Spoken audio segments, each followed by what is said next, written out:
Hello and welcome to Tech Terrain. Good to have you with us once again. I'm Tony Ndoro. Now, sadly, this is the last broadcast in this series of Tech Terrain. We hope you've enjoyed it, but we've still got one more show to go through. And the 7th of October is World Cotton Day, and that's in celebration of the importance of this crop around the world. We'll talk to Henny Brewer, CEO of Cotton SA, as well as Tanya Okamp, an independent communication specialist for Cotton SA. Two cotton farmers, Leonard Venter and Joseph Du Plessis, spend time with us to share their insights. We then welcome Philip Du Plessis and Lucas Groeneveld from Team John Deere back in studio to discuss the latest and greatest technology in this sector. So remember to go to techterrain.co.za for bonus material uploaded by us on a weekly basis. Right, let's kick off this week's show.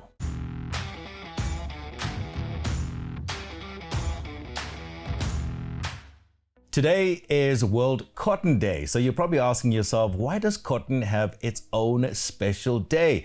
It's a critical and simple question that'll be answered in just a few moments. And just the right people to do that, Henny Brewer from Cotton South Africa. He is the CEO, and I've also got Tanya Okamp, who is an independent communication specialist for Cotton South Africa, to talk to me about World Cotton Day. Guys, thank you so much for coming through to Tech Terrain. Good to have you with us. Tanya, if I may start with you, why does cotton have its own special day? So cotton is actually the only crop that is both a fibre crop as well as an edible crop. Because of this uniqueness of this crop, the World Trade Organization decided to declare the 7th of October as World Cotton Day, and it will be commemorated. It was declared in 2019, and this will be commemorated annually. Because of it's so important and it's so unique. It ensures poverty alleviation. It creates jobs for hundreds of millions of people. It's a fibre that's produced for more than 7,000 years by more than 100 countries worldwide. Yeah. So Henny, cotton is a major part of our lives. We live with it on a daily basis. Talk to us about the importance of cotton from a South African perspective and also from a continental perspective. Yeah, I think it's a fibre that's got the properties, it is cool and comfortable and it breathes. So I think given our climatic conditions in this part of the world, it's ideally suited to our temperatures and so on. I think it's from an importance point of view, if you look at the consumption figure in South Africa, I mean, we've established through a survey that we conducted a couple of years ago that at retail level, I mean, the equivalent of cotton fibre used at retail level translates to roughly 300,000 tons of cotton lint, which is, if you express that in bales, it's roughly 1.5 million bales. Whereas we're currently producing only 30,000 tons of cotton lint in South Africa. So there's a huge, opportunity to increase this crop. I think we have the potential to grow much more cotton in this country. And it can also, as Tanya's pointed out earlier, I mean, it can contribute to poverty alleviation, and it can also earn a lot of, foreign income for our country. 100%. Tanya, you also mentioned that cotton is a food crop. That was a bit of a surprise to me. Yes, many people, when they hear cotton, they think t-shirts, denims, or good quality sheets. It's also used for animal feed, but not only animal feed, for human consumption as well. So the cottonseed oil is used to deep fry food, but also it's used in products as mayonnaise, hair shampoo, soap. And if you look at your industrial fibres as mops. But to me, one of the most interesting aspects are that the American dollar bill is actually made of cotton. The American dollar bill? Yeah, so it contains cotton fibre. Okay, so I'm right, it is a huge part of our daily lives, isn't it? Henny, let me come back to you. I mean, the pandemic, COVID-19, what effect has it had on cotton production in South Africa and on the continent? Yeah, I think in South Africa, the industry could carry on in terms of production and processing. So in that regard, it didn't have a huge effect. But I think from an off-take perspective, I mean exports and so on, because of the decline in the world economy, you know, because of the, you know, consumers are, I mean,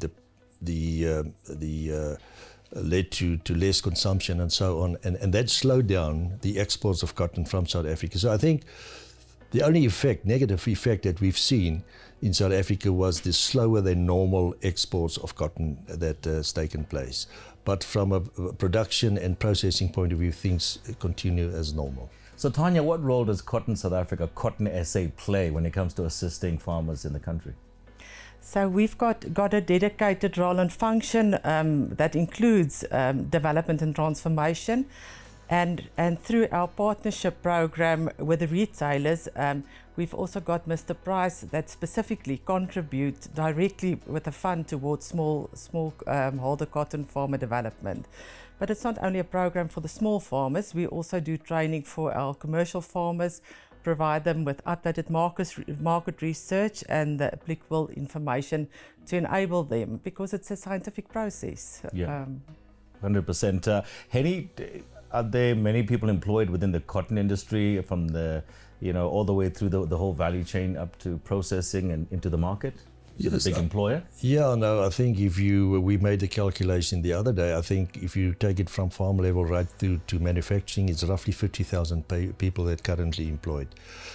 I think a figure that we can use is also the International Cotton Advisory Committee also made a calculation and says for every ton of cotton lint that's been produced, that creates between 5 and 6 permanent jobs in the cotton value chain. So if you now convert that into you know, the numbers, 25 million tons of cotton is produced in a normal year, and you multiply that by 10, it gives you 140 million people that's employed by the cotton industry. Wow. And mechanization in that sector? Yeah, I think mechanization in the developed world, you know, there's not a lot of labor manual that's still taking place, but in the developing world, I mean, that is one of the major commodities in terms of job creation. I mean, countries like China, Pakistan, India, everything is done by hand in terms of the planting and the harvesting. A country like India, I had a meeting the other day with a delegation, and they told me that they provide jobs for 60 million people in India alone, you know, the cotton industry. So that's a huge job, creator. Okay, let's move away from the farm and talk retail as well. How's retail involved in the production of cotton? So the production of cotton, last year we actually celebrated the 800% growth in the industry, which is incredible. And that was also due to the involvement of South African retailers. In 2013, there was a huge decline in the total cotton industry, with the import from textiles in China, a diminishing of the whole industry. And Cotton SA realized that something needs to be done to turn around this industry. And as South Africans do, we take hands, we work together, and we make a difference. Mr. Price Group was the first retail company to come on board, and that created a security with the farmers, with a demand to increase the demand on local cotton, and was followed by Edcon and then Woolworths. And when we also announced our participation in this World Cotton Day, that's led by the International Cotton Advisory Committee in America, South Africans don't need a reason to celebrate. We look for every opportunity is a celebration opportunity. And we were very grateful for John Deere and Woolworths that immediately said, we'll partner with you to celebrate this Cotton Day. So not necessarily only in their off-take, but also, as I stated, Mr. Price, with the development of small farmers, and then Woolworths specifically on sustainable cotton. To them as a business, sourcing sustainable is a very important business goal, and their target is also to be the greatest sustainable retail sourcer worldwide. They were also the first retailer to sign up to the BCI program, and their current target is to have 2.2 million products of BCI cotton in their shelves this year. Wow, that's Yeah. amazing. Now, Henny, a last one to you, please. Tanya spoke about the local market. Talk to me about the international market. Is there growth? Can we grow it? Yeah, I think we've seen over the years that, since the 1960s, there was an average of 2% growth, in production every year. So it is something, it's as long as there is population growth, you have to grow more cotton in order to clothe the nations, So, and obviously, as far as, in terms of economy growth, also very important, then the people will have more money to spend on clothes. So those two factors play a major role in growth going forward. Now, Henny, cotton is sometimes referred to or perceived to be a thirsty and dirty crop. Is that fair? No, it's definitely not fair. I think we've seen over the years, since the middle 90s with the new GMO technology that was introduced in the world, that in terms of chemical applications, cotton is using far less than it used to use. In the case of South Africa, for instance, we hardly use any chemicals anymore, any longer. And I think the other thing that cotton, is, it feels from a water point of view, it's a thirsty crop. And that's also not true. I think information obtained from the 44 most important cotton producing countries in the world indicated that cotton requires, in terms of irrigation water, in that case study, it came that it only uses 230 millimeters of irrigation water. The rest is supplemented by normal seasonal rainfall. So if you want to further express that, or it uses 1,200 liters to produce 1 kilogram of fiber lint, but that translates into or converts to 230 millimeters of irrigation water. So it doesn't use more water than any other food crop in South Africa, for instance, maize. And I think the other important thing from cotton is, if you compare it with maize, which is our biggest competitor, if you express the in terms of turnover, for every millimeter of water used in cotton, and you express it in turnover, then cotton is almost double that of maize. Guys, thank you so much for coming through the Tech Terrain and shedding a little bit more light on the crop cotton, and just how I've learned a lot. I didn't even know it was a food crop as well. So I've learned something from this particular conversation with Henny Brewer and Tanya Okamp. Henny, Cotton SA CEO, and Tanya as specialist independent communication specialist for Cotton South Africa. Thank you so much, guys. So there you have it. There is a very good reason why we have World Cotton Day, the 7th of October of every single year, because cotton is a very important crop in so many ways. Stay with us. Now, earlier on in the show, we spoke about the importance of cotton, and also why cotton actually has its own day, as in World Cotton Day. Now, I want to speak to two cotton producers and find out what challenges they face, why they chose to actually grow cotton. So I want to welcome to Tech Terrain, I've got Leonard Venter, chairperson of Cotton South Africa, and he's been growing cotton for over 40 years as well. And also a new entrant into the cotton sector, we might say. Just 3 years of growing cotton, Joseph Du Plessis, a new entrance dryland producer of 2019. He also joins us here on Tech Terrain. Gentlemen, thank you so much for joining me. If I may start with yourself, Leonard, you've been growing cotton for over 40 years, which is a long time. What have you seen over this period of 40 years? What are the main changes for you? Well, it started 40 years ago when my father started planting cotton in South Africa, and the seed was not the same quality and sizes and everything as today. That was very difficult.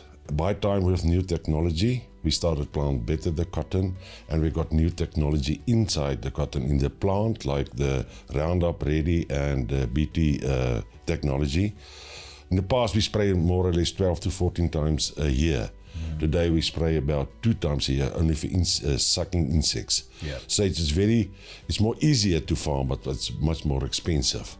But by time, in the past, we pick with the cotton by hand, put it in wool bags and export it to the gins.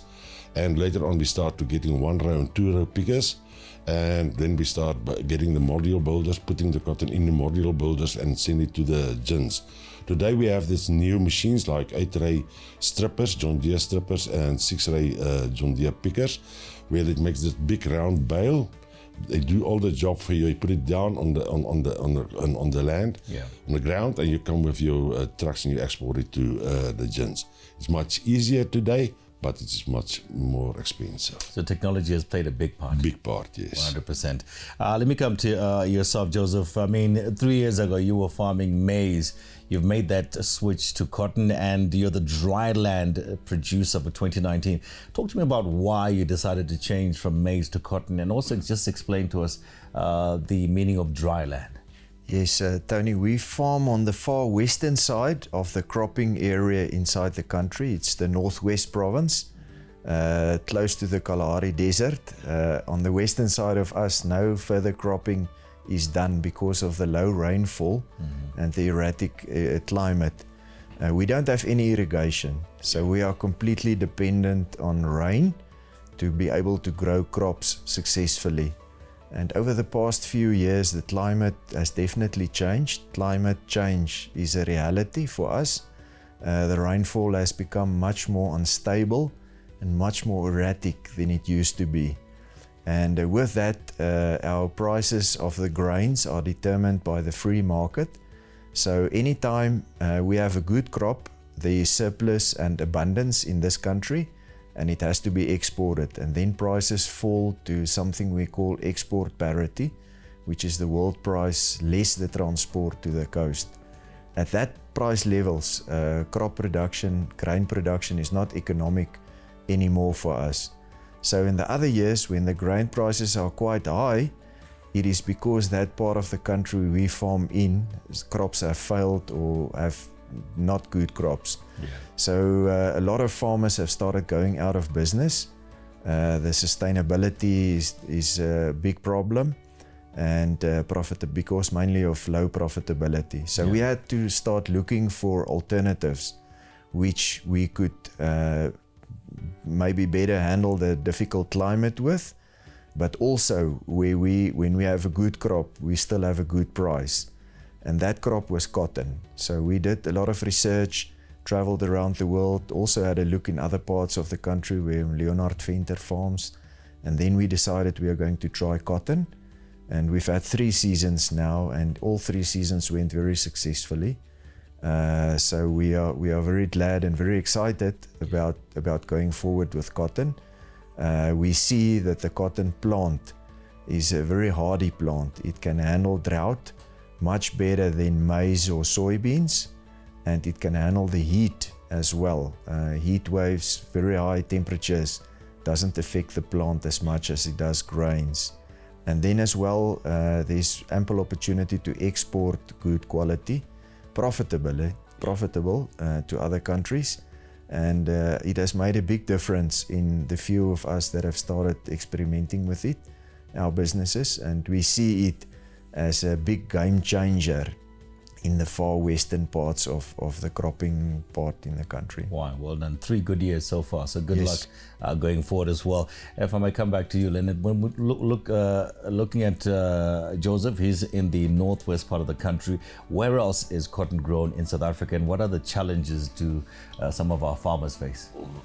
All right, well, starting with them, in the Northern Cape also, we produce cotton.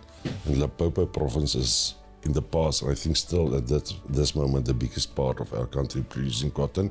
Even our small-scale farmers is producing cotton in the Limpopo province, and also the small-scale farmers and commercial farmers in KwaZulu-Natal is planting cotton.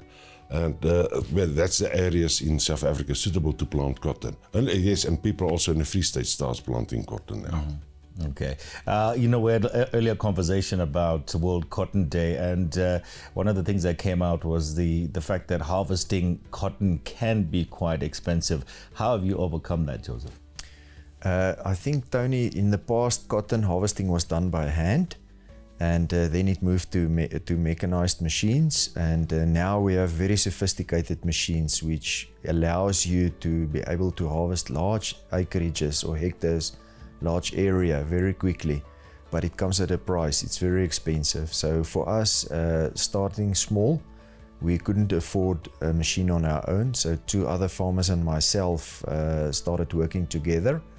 Between the 3 of us, we bought 2 machines together, so we share machinery to be able to do this, and it works out quite well for us. It's a new concept.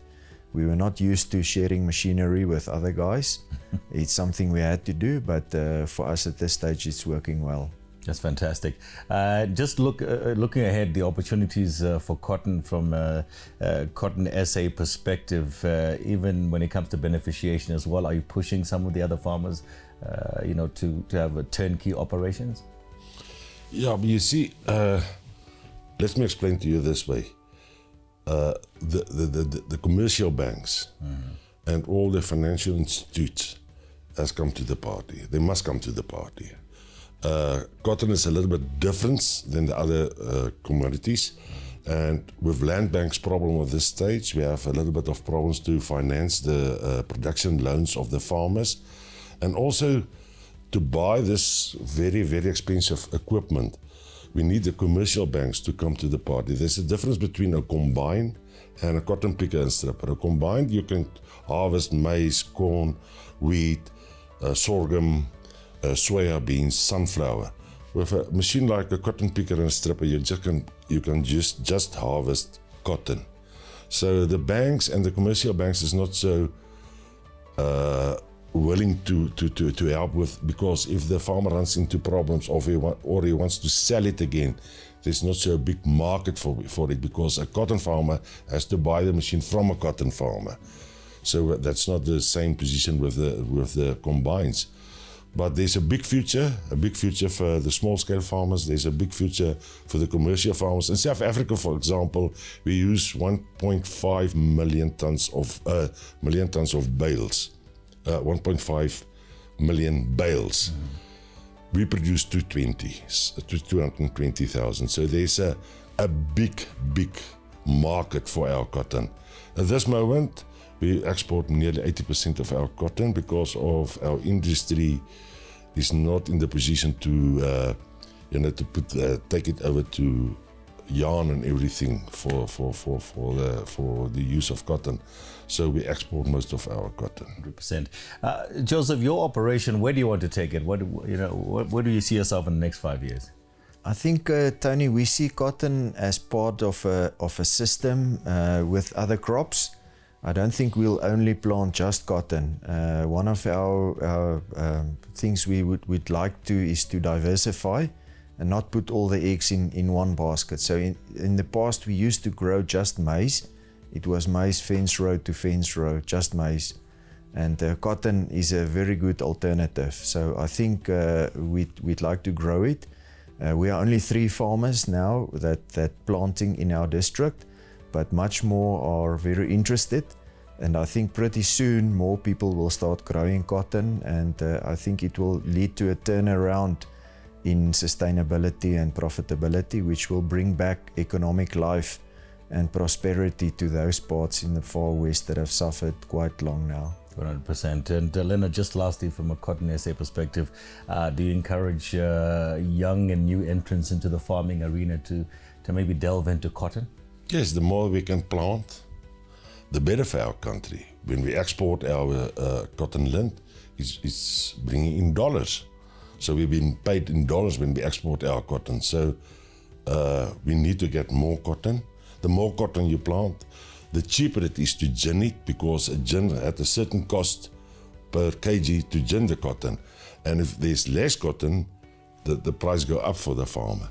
The more cotton you can produce, the costs come down to each and every farmer producer. And we also want to encourage our small-scale farmers, because that's a crop that suits them very well. In Africa, thousands and thousands of small-scale farmers produce. Zimbabwe was produced small-scale farmers produce a hell of a lot of cotton. We need to get that right in South Africa to get our small-scale farmers also involved. We've got 2,000 now. We've got the land to take them up to 20,000, even more, if everything goes well with us. All right, gentlemen, thank you so much for coming through to Tech Terrain and sharing your knowledge with us. And also, Joseph, good luck with your operation. And I know, Leonard, you've been going at it for the last 40 years, so I think you can impart a little bit of knowledge to your right-hand side there. Thank you. All right, there it is. We heard it from the horse's mouth. That cotton is profitable, and it can be, in certain situations, the preferred crop. So go ahead and maybe start looking at cotton with maybe a little bit of a different view.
Now, earlier in the show, we heard from two cotton producers and we also heard from Cotton SA.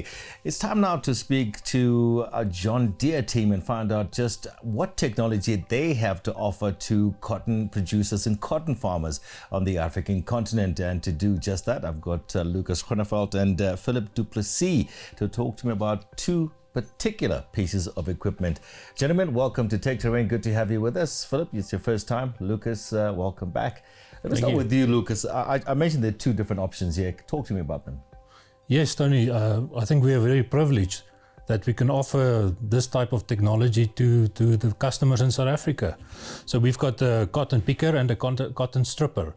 And I think Philip has got a lot of experience as he's our cotton expert in South Africa, and he can tell you more about the product. The two products. Talk to us about the cotton picker. Tony, hello and thank you to be here on the program today. You've got two different products, the cotton picker. Your cotton picker you'll use on higher yielding cotton as well as your irrigation cotton. Your cotton stripper is for the lower yielding cotton, and that's mostly dry land and the lower rainfall areas and the lower producing cotton. That's where you will use your cotton stripper. Okay.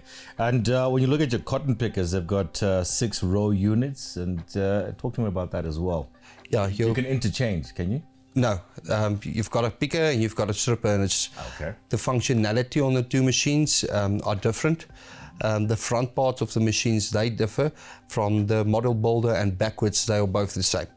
On your cotton picker, you've got your picking units on the front, and that will pick your cotton from the plant and put it through to your model builder. It's available in a 6-row option that can be adjusted from 30-inch row spacings to 40-inch.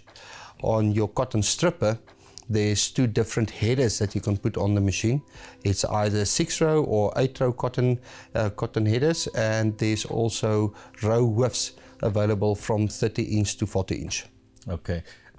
Lucas, I want to get back to talk about some of the specifics, but technology also plays a huge part in this, because you've got the Go Cotton app as well.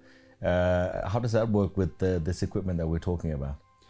Just to come back to the machine, Tony, I think it's all important also to notice that we are the first in the industry to offer you this kind of technology. And this, I'm talking about the module, how the cotton is formed in the machine, because that really is important for the production as well as the effectiveness, of the whole cotton industry. It really enables our customers, to to basically do a one-man operation. I think, and Philip can also elaborate a lot on this going forward, is that, you know, in the past, customers had to have various machines, various operators. It was a whole logistic nightmare, you know, on a field, you know, to gather the cotton, put them in bins and transport them. I think with this module of ours, you know, it's made in a bale, a big bale, so it's easier transportable. You can bale on the go. The machine can release the bale on the go. So it's really enhancing the effectiveness as well as the productivity of the machine. Yeah.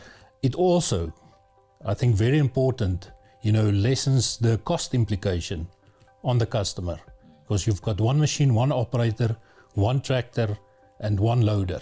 Where in the past you had, as I said, the whole logistics entourage, you know, to just do this bale. Still, just sticking with that, the round module builder that you're talking about, Philip, what's the difference between the CS 690 and also the CP 690? What are the That's the numbering differences between a cotton picker and a cotton stripper. So the CP is cotton picker, the CES is cotton stripper. Okay, all right. To elaborate on what Lucas has said about the difference on the machines, like the capabilities of the machines. If you look at the previous machines that we had that didn't have the round module builder, you had anything from 8 to 10 additional machines on the field to do the same work. And customers, especially in the US where the machines were firstly tested, with one cotton stripper, you done the same work that you had with two cotton strippers in the past that didn't have the module builder. So it is expensive machines, but if you look at the benefits in the machines, there's value into that, into the technology that's available and the round module builder as well. Yeah. Do you offer JD Link with these pieces of equipment? And JD Link is part of the machine, so a remote display access, service advisor remote, all of that is available on the machines as well. The Go Cotton app gives the ability to the customer that they can do general maintenance, daily maintenance on the machine with all the steps that they need to go through and check on everything that need to be done on a daily basis. It's also available on the applications, and the adjustments on the machine is easy for the customer as well to work through that, and he's got it on his telephone that he can work through that and do the necessary adjustments for the customer and the operator. And servicing? Of the machine? Yes. Yes, definitely. I think it's very important. It also gives the customer, you know, full visibility on what's happening in the machine on the end of the day. So he can see it remotely. You know, I think they can also make adjustments remotely. And as we said, you know, it helps really to bring that productivity and effectiveness back to the farmer.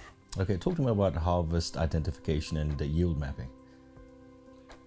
On the machines with the round module builder, there's a plastic on the back. There's a RFID tag. So that tag is the link from the field that can go through the value chain for the customer as well.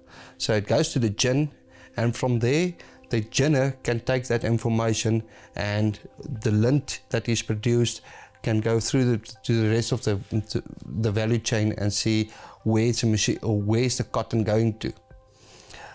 The customer, on the other hand, can take that information and trace it back to the field. You've got your harvest ID, your harvest mapping that you've got, the yield mapping that, as we say, but then you can take specific characteristics of that cotton and you can trace it back from the gin with the better quality cotton to see what was the fertilizer that was used, what was the applications that was used, chemicals, planting dates, what was the weather like in that specific area. And the customer can work from that as well to better his yield in the future as well, and to increase profitability. Yeah. Lucas, does it do all these, or do these machines do all of this in a sustainable manner? Because that's really important. Yeah, I think what we see is, you know, as Philip has said, it is expensive equipment. And what we see is that customers actually come together and they buy this technology so that, you know, as a collective, you know, it's more sustainable and they can afford this to implement this technology. I think Philip also always used the example of the traceability, and I think that's a very nice example. You know, if you walk into Nampo and you buy a John Deere t-shirt, and on the label you can see exactly which farmer and which district made this produced this cotton. So, gentlemen, why is John Deere part of World Cotton Day? Lucas? I think it's to clothe, feed, and shelter the world. With such an important crop, we can do all of these. 100%. Thanks, guys, for coming through. Philip du Plessis, thank you so much. And also Lucas Groenewald, the team from John Deere, talking to us about these two pieces of equipment, the cotton picker and the cotton stripper as well, all infused with John Deere technology, ready to assist you in your operation.